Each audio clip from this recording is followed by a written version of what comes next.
بندے ماہ رمضان میں اپنے رب کے خاص مہمان ہو جاتا. ویسا بھی تو انسان خدا کا ہی مہمان ہے، کیونکہ اللہ خالق بھی ہے، رازق بھی ہے.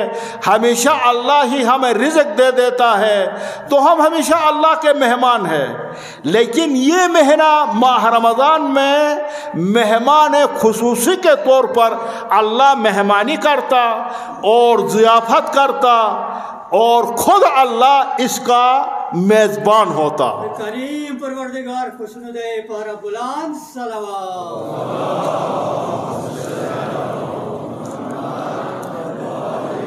اور اللہ اس مہمانی میں پھر مہمانی کے بعد بہت سارے تحفے بھی انسان کو دے دیتا ہے. کیا؟ اور ارادہ قوی ارادہ کا تحفہ بھی دیتا ہے اس مہینہ میں. اس لیے انسان صبح سے شام تک روزہ رکھنا، پیاسا رہنا، بھوکا رہنا، یہ ارادہ کے ساتھ مضبوط ہے. قوی ارادہ والے صبح سے شام تک بھوکا رہ سکتا، پیاسا رہ سکتا. کمزور ارادہ والے اس طرح روزہ نہیں رکھ سکتا. تو یہ سب سے پہلی تحفہ اللہ اس مہینہ میں انسان کے لیے قوی ارادہ بھی عطا کرتا ہے. اور اس کے ساتھ اللہ سب سے بہت بڑی تحفہ ایک اور احساس دے دیتا ہے. احساس. انسان بھوک کی وجہ سے، پیاس کی وجہ سے دوسروں کا، غربا کا، فقراء کا، ایتام کا، پیاس کا، بھوک کا احساس انسان کے اندر پیدا ہو جاتا. انسان کو خدا احساس دے دیتا ہے، احساس کا تحفہ دیتا ہے، تقوی کا تحفہ دیتا ہے، جو رمضان کا روزہ کا ہدف و مقصد ہے. لعلکم یتقون، تاکہ تم پرہیزگار بن جاؤ گے. اور اس طرح سارے بہت تحفے اللہ اپنے بندوں کو اس مہمانی میں، اس میزبانی میں عطا کرتا، جو سال بھر کے لیے کافی ہوتا.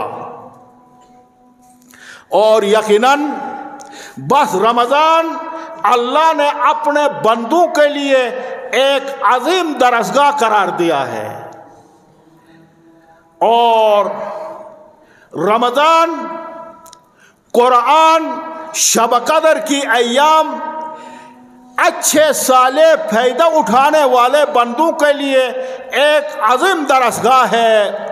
آپ جیسے نیک صالح بندے اس عظیم درسگاہ سے اپنے سال بھر کے لیے طاقت حاصل کر سکتے، اپنے سال بھر کے لیے اپنی اصلاح کر سکتے، اپنے سال بھر کے لیے تزکیہ نفس کر سکتے. اور مجھ جیسا اس عظیم درسگاہ کے نعمتوں سے بھی، برکتوں سے بھی، رحمتوں سے بھی، بخششوں سے بھی محروم رہتا، اپنے گناہوں کے بخشش کرانے میں ناکام رہتا، اپنے نفس کے اصلاح کرنے میں ناکام رہتا. یہ ایک عظیم درسگاہ ہے. اس درسگاہ سے انسان کو چاہیے کہ اپنی معنویت کو مضبوط کرے، اپنی روحانیت میں ترقی دے، اپنے ایمان کو مضبوط کرے، اپنے تقوی کو مضبوط کرے، اپنے دین کو مضبوط کرے. لیکن ظاہر ہے دور جدید ہے، مادیت پرستی کا دور ہے، مادیت پسندی کا دور ہے، جس کی وجہ سے آپ میں سے صالح افراد استفادہ کر سکتے. بہت سارے افراد اس عین ماہ رمضان میں بھی مادیت پرستی کے حصول میں پڑے رہتے ہیں. اور ہر انسان اس ماہ رمضان میں بھی یہی کوشش کرتا ان کے مال میں ترقی ہو، ان کے جائیدادوں میں ترقی ہو، ان کے پاس اچھی سے اچھی گاڑی ہو، اچھا سے اچھا بنگلہ ہو، اچھی سے اچھی دکان ہو.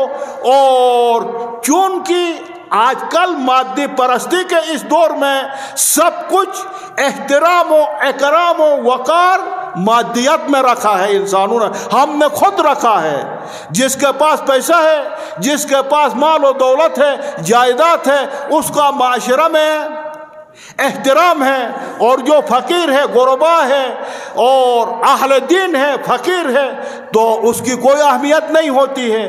تو اس لیے انسان جو ہے اپنے آپ کو ان چیزوں میں مادیت میں زیادہ کوشش کرتا ہے اس ماہ رمضان میں بھی کہ مادیت کے ذریعے سے معاشرے میں اپنے وقار کو بہتر سے بہتر کرے۔ حال ان کی وقار مال سے نہیں بنتا، جائیداد سے انسان کا وقار نہیں ہوتا۔ اسلام کے نقطۂ نظر سے اللہ کے نزدیک، ائمہ علیہم السلام کے نزدیک، رسول اعظم کے نزدیک انسان کا وقار تقویٰ، ان اکرمکم عند اللہ اتقاکم، تم میں سے جو بھی پرہیزگار ترین انسان ہے، جو بھی تقویٰ دار انسان ہے، وہ باوقار ہے، وہ با احترام ہے، وہ شریف ہے، وہ کریم ہے۔ یہ اللہ کا نظر۔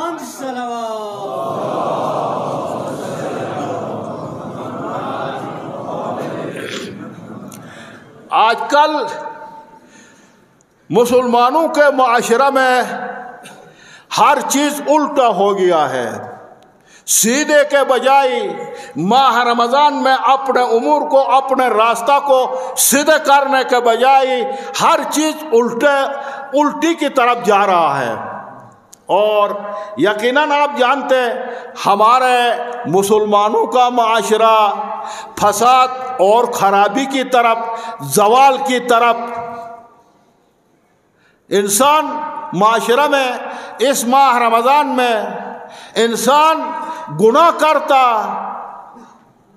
زیادہ جناب علی کمانے کی کوشش کرتا، زیادتی کرتا، کسی نہ کسی طریقہ سے ناانصافی کرتا، عدل و انصاف سے کام نہیں لیتا، پھر بھی اپنے گناہ کے اوپر نادم ہونے کے بجائے، چونکہ ندامت بھی ایک بڑی چیز ہے، خود ندامت ایک توبہ ہے، حقیقت میں توبہ ندامت ہی، پشیمانی ہے اپنے گناہ سے، لیکن انسان آج کل ایسا دور آیا ہے کہ اس ماہ رمضان میں بھی زیادتی کرو، ناانصافی کرو، بے عدالتی کرو، لیکن اس کے اوپر انسان جو ہے گناہ کے اوپر نادم ہونے کے بجائے گناہ کے اوپر فخر بھی کرتا۔ میں اس مہینہ میں زیادہ کمایا، اتنا کمایا، ہر جناب علی دوسرے مہینوں میں ایک مہینہ کے اندر لاکھ کماتا، تو اس مہینہ میں میں نے 5 لاکھ کمایا۔ اس گناہ کے اوپر انسان جو ہے فخر بھی کرتا ہے، اور یقیناً اس کی بھی بنیادی وجہ کیونکہ الناس علی دین ملوکہم، لوگوں کی روش ایسی ہوتی جو ان کی حکمرانوں کی روش ہوتی، لوگوں کی روش بھی، طریقہ انداز بھی، طریقہ زندگی بھی ان حکمرانوں کی طرح ہوتی ہے۔ اور خدا کے ایسے ہمارے حکمران بھی ایسے ہیں جو خود دین سے دور ہے، جو خود دستورات رسول اسلام سے دور ہے، اور جس کی وجہ سے اپنی رعیت کو بھی دستورات سے دور کر رہے ہیں، جس کی وجہ سے اس قوم کی مملکت کی، ہر قوم اور مملکت کی زوال اسی میں ہے کہ وہ اپنے دستورات سے، اپنے عقائد سے دوری اختیار کرے۔ ہمارا پاکستان، مملکت پاکستان بنا ہے نظریہ اسلام کے اوپر، نظریہ توحید کے اوپر، نظریہ رسالت کے اوپر، عقائد کے اوپر بنا ہے۔ اسلام کی بنیاد پر پاکستان بنا ہے، اور اسلام میں امن ہے، سلامتی ہے، مہربانی ہے، اور ہمارے حکمران 5 مہینوں سے یہ قوم کے اوپر راستے بند ہے، اور وزیر اعظم شہباز شریف، صدر زرداری ماہ رمضان کی مناسبت سے پیغام دیتے ہیں، اپنی رعیت کو پیکیج دے دیتے، وصیت کرتے، نصیحت کرتے، ایک دوسرے کے اوپر مہربانی کرو، ایک دوسرے کے درد کو محسوس کرو۔ تم وزیر اعظم ہو، تم صدر ہو، اس پارچنار والے 5 مہینے سے بھوکے ہیں، آپ کو یہ درد محسوس نہیں ہوتا؟ یہ حال ہے ہمارے حکمرانوں کا۔ اب یہ حال رہے تو کیسا مملکت زوال کی طرف نہ جائے، کیسی رعیت قوم زوال کی طرف نہ جائے۔ ظاہراً یقیناً یہ مہینہ تزکیہ نفس کا مہینہ ہے، اصلاح نفس کا مہینہ ہے۔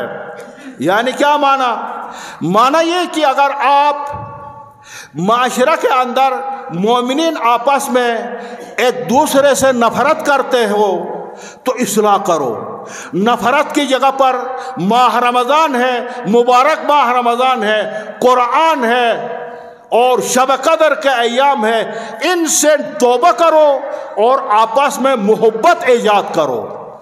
اگر آپ کے درمیان تفرقہ ہے، اختلاف ہے، اختلاف کو دور کرو، اتحاد کو قائم کرو، برائی سے اپنے آپ کو دور کرو۔ اگر آپ کے اندر کینہ و بغض و حسد ہے مومنین کے بارے میں، کینہ و بغض و حسد کو اپنے دل سے دور کرو، مومنین کے خیرخواہ بنو۔ اور آپ ہر کوئی اس اجتماع میں جو موجود ہے، ہر ایک کسی نہ کسی شعبہ سے تعلق رکھتا ہے۔ اپنے شعبہ میں جس طرح آپ کام کر سکتے ہیں، ڈاکٹر ہو، کوئی اور شعبہ سے تعلق رکھتا ہو، اپنے طور پر غربا کے اوپر اس مہینہ میں اگر آپ سے ہو سکتا ہے تو مفت کسی کے لیے علاج کر دو۔ اگر جس کے پاس استطاعت ہے تو فقراء کے اوپر، ایتام کے اوپر، غربا کے اوپر خیال رکھو، اور یہ ہے اصلاح نفس۔ اور اگر خدا نہ خواستہ بد زبان ہے، زبان میں جناب علی غلیظ زبان ہے، گالیاں دیتا ہے، زبان پاک زبان نہیں ہے، صاف ستھرا زبان نہیں ہے، طاہر زبان نہیں ہے، گالی و گلوچ کی زبان ہے، تو اس کو اصلاح کرو، توبہ کرو، آئندہ کے لیے جناب علی اپنے زبان کو پاک و پاکیزہ رکھو۔ اگر بد اخلاق ہو معاشرے میں جناب علی، آپ بد اخلاقی کرتے ہو، لڑتے ہو، جھگڑتے ہو فضول باتوں میں، اگر گھر والوں کو جناب تنگ کرتے ہو، بچوں کو تنگ کرتے ہو، ہمسایوں کے ساتھ اگر آپ کی جھگڑا ہے، تنگ کرتے ہو، تو اصلاح نفس، تزکیہ نفس کا معنی یہ کہ آپ اپنے اخلاق کو درست کرو۔ روایت ہے معصوم سے، اس مہینہ میں جس نے بھی اپنے اخلاق کا اصلاح کیا، خوش اخلاق بنایا، پاک زبان بنا، تو وہ بندہ کل قیامت میں خدا کے سایہ میں، رحمت خدا میں ہوگا۔ اگر جو بندہ بد اخلاق ہے، گھر والوں کو تنگ کرتا، ہمسایوں کو تنگ کرتا، معاشرہ کو تنگ کرتا، قیامت کے دن خدا کے سایہ میں نہیں ہوگا، رحمت خدا سے وہ باہر ہے۔ بانی اسلام پیغمبر پاند بلند تر صلوات۔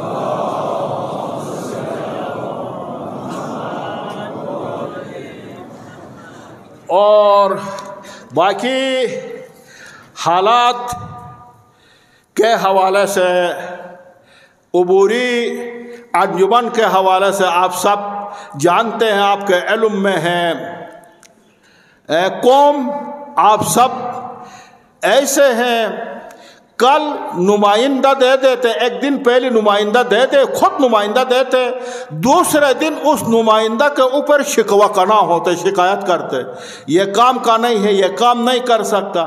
بندہ نمائندہ خود دے دیتے ہیں اور شکوہ بھی پھر دوسرے دن ہی شکوہ کرتے۔ جب ہم پوچھتے کہ آپ نے ایسا ناکارہ بندہ کیوں دے دیا، پھر کہتے غلطی ہوئی، بس غلطی کا سزا بھگتنا پڑے گا، لمحوں نے خطا کی تھی، صدیوں نے سزا پائی، پھر آپ کو سزا پانا پڑے گا۔ تو اس دفعہ بھی ایسا ہوا۔ موجودہ انجمن کے حوالے سے شکوے گلے قوم کے اندر بہت زیادہ تھے۔ ایک دفعہ ہم نے مدرسہ کے اندر بلائے، انجمن والوں کے ساتھ میٹنگ ہوئی اور نشست ہوئی، آپس میں کمزوریوں کے اوپر، قوی نکات کے اوپر، خامیوں کے اوپر بات ہوئی۔ تو اس کے بعد پھر یہ ساری قومی جو شکایتیں شکوے ہیں وہ بھی ادھر طرح ہوا، ذکر ہوا۔ تو پھر اس کے بعد ساری موجودہ انجمن مع سیکرٹری سمیت سب نے استعفیٰ دے دیا۔ تو استعفیٰ کو میں نے قبول بھی کیا۔ قبول کرنے کے بعد پھر سوچا کہ اگر انجمن جس طرح پہلی معمول کے مطابق انجمن بنایا جاتا، جس طرح سابقہ طریقہ کار ہے، اگر اس طرح انجمن بنایا جائے گا تو اب اس وقت ان حالات میں، ان راستوں کے بندش میں، اس بھوک و افلاس میں قومی مزاج بھی نہیں تھے، ایسے حالت بھی نہیں تھی کہ جناب انجمن کے اراکین دے دیتے، قوم دلچسپی لیتی اور ایک انجمن بناتی۔ یہ مزاج بھی نہیں تھا، حالات بھی ایسے نہیں تھے۔ اور دوسرا یہ کہ میں نے سمجھا کہ اگر اب دوبارہ بھی قومی سطح پر انجمن بنایا جائے پھر ایسے ہی انجمن ہوگا، قوم جو ہے کھاتا پوری کرے گی اور صحیح بندہ نہیں دے دے گی، اور ایک دن پہلی دن دے دے گی، دوسرے دن آ کر پھر شکوہ کنا ہوگی۔ تو اس لیے میں نے سوچا کہ اب یہ جو فیصلہ جو میں نے کیا یہ میرا ذاتی فیصلہ ہے، اور معمار کام آغای مظاہری عافیت و سلامت پارا بلند صلوات۔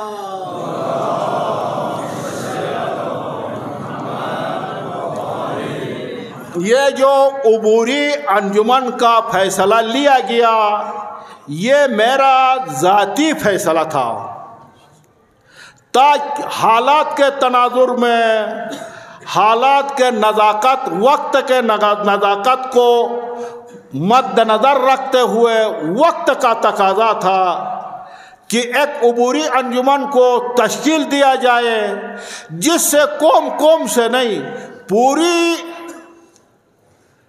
قرم ضلع یا قرم سے چیدہ تجربہ کار باصلاحیت افراد کو لیا جائے، تاکہ قوم اس وقت جس مشکل میں ہے، جن حالات میں ہے، جس بحران میں ہے، اس مشکل سے نکال دے، بحران سے نکال دے، قوم کے لیے ایک راستہ دے دے۔ تو اس بنا پر چیدہ افراد کو جو خود بذات خود میرے علم میں تھا، اور پھر معلومات کی روشنی میں چیدہ افراد کو لیا، وہ سارے 23 افراد آپ کے علم میں بھی ہے، اور ہم امید بھی یہی رکھتے کہ یقیناً یہ افراد سب کے سب چیدہ افراد ہیں، اور سب افراد جو ہے وہ باصلاحیت ہے، تجربہ کار ہے، اور صاحبان حل و فحص ہے، صاحبان دانش و فراست ہے۔ ہم امید رکھتے ہیں کہ انشاءاللہ اس قوم کو بحران سے نکالنے کی کوشش کریں گے، حالات کو بہتر سے ہر آئے دن بہتر سے بہتر کرنے کی کوشش کریں گے، اور ہم پھر آپ قوم کی تعاون اس تازہ عبوری انجمن کے ساتھ آپ قوم کی تعاون کی بھی ضرورت ہے، اور ہم امید بھی رکھتے اور دعا بھی کرتے خدا ان کی توفیقات میں اضافہ فرمائیں، بہتر سے بہتر انداز میں خدمت کرنے کی توفیق عطا فرمائیں، اور ان کو دنیا اور آخرت دونوں میں سربلند و سرفراز فرمائیں۔ رہ گئی سابقہ انجمن کے حوالے سے، یہ اشکال فقط اس انجمن کے اوپر نہیں ہوا ہے، جتنے بھی میرے دور میں جتنے بھی انجمنیں بنی ہیں، پہلی دن انجمن بنا، دوسرے دن لوگوں نے آ کر شکایت کرنا شروع کر دیا ہے۔ یہ فقط اس انجمن کے اوپر شکایت نہیں ہوا، لیکن میں جہاں تک سمجھتا ہوں یہ انجمن والوں نے ماں سیکٹری سمیت مشکل حالات میں آپ کے سامنے ہیں، بحرانی حالات تھا، مشکل حالات تھے، ان مشکل حالات میں، ان بحرانی حالات میں لمبی جد و جہد کی، بہت کاوشیں کی، بہت محنتیں کی، انتہا کوشش کیا، اور شاید میں جہاں تک سمجھتا ہوں جس طرح جلال سیکٹری خصوصاً اس کا نام لے لوں، ان کی بھی انتہا جد و جہد تھی، انتہا کوشش تھی، انتہا کاوشیں تھی، انتہا طریقہ سے، انتہا اچھی ایک حکمت عملی کے ساتھ اس بحران کو ڈیل کیا، اور اس بحران سے نکلنے کی کوشش کی، اور مشکلات کو حل کرنے کی کوشش کی۔ اور شاید میں جہاں تک سمجھتا ہوں اس انجمن کے جگہ پر جتنا 23 افراد تھے اور 23 افراد ہوتے، اس سیکٹری کے جگہ پر کوئی اور سیکٹری ہوتا، ان سے اور بہتر کام کوئی نہیں کر سکتا، کام نہیں کر پاتا، کیونکہ حالات ایسے تھے، اور جس طرح جناب علی یہ تنہا بھی نہیں تھے، سارے ہمارے جرگے کے مشران جو اسلام آباد میں ہیں ادھر سے چلے گئے، یہ سارے کی خدمت گزاروں نے خدمت کی کاوشیں کی، کوششیں کی، ان سب کی کوششیں ساتھ تھی، لیکن پھر بھی ثمر آور نہ ہوئی۔ تو یہ آپ کے سامنے حالات، یہ حالات کی وجہ سے حالات تھے۔ تو اس بنا پر تو ابھی تازہ انجمن سے نماز جمعہ کے بعد انشاءاللہ حلب لیا جائے گا، نماز کے بعد حلب لیا جائے گا، اور پھر انشاءاللہ آپ قوم سے یہی تقاضا ہوگی۔ البتہ ایسا ہے کوئی بھی جہاں تک ہم سمجھتے، ظاہر ہے ایک معاشرہ کا فطرت ہی یہی ہے، کسی ایک فرد کے اوپر، کسی ایک چیز کے اوپر قانے نہیں ہوتے، شکایت ہوتے، معاشرہ ہوتے، ہر انسان کے اوپر جو بھی آ جاتا ظاہر ہے وہ انسان ہے، انسان کے اندر خامیاں بھی ہوتی، کمزوریاں بھی ہوتی، اچھائیاں بھی ہوتی، لیکن ہماری قوم کو چاہیے کہ ہمیشہ خامیوں کو نظر میں رکھتے ہیں، اچھائیوں کو نظر میں نہیں رکھتے، اچھائیوں کو نظر انداز کرتے، خامی کو ڈھونڈ کر خامیوں کو نکالتے، کمزوریوں کو نکالتے۔ بندگان خدا کمزوریوں کو حذف کرو اور نیکیوں کو، اچھائیوں کو ڈھونڈ کر نکالو، اور اس طرح نہ ہو تو معاشرہ کبھی بھی کامیاب نہیں ہوتا۔ اسی کے ساتھ دعا ہے پروردگارا بحق انوار طیبہ چہاردہ معصومین جمع پر، حاضرین پر، مومنین پر اپنی رحمت برکت نعمت شامل حال فرما۔ پروردگارا قومی مشکلات کو آسان فرما۔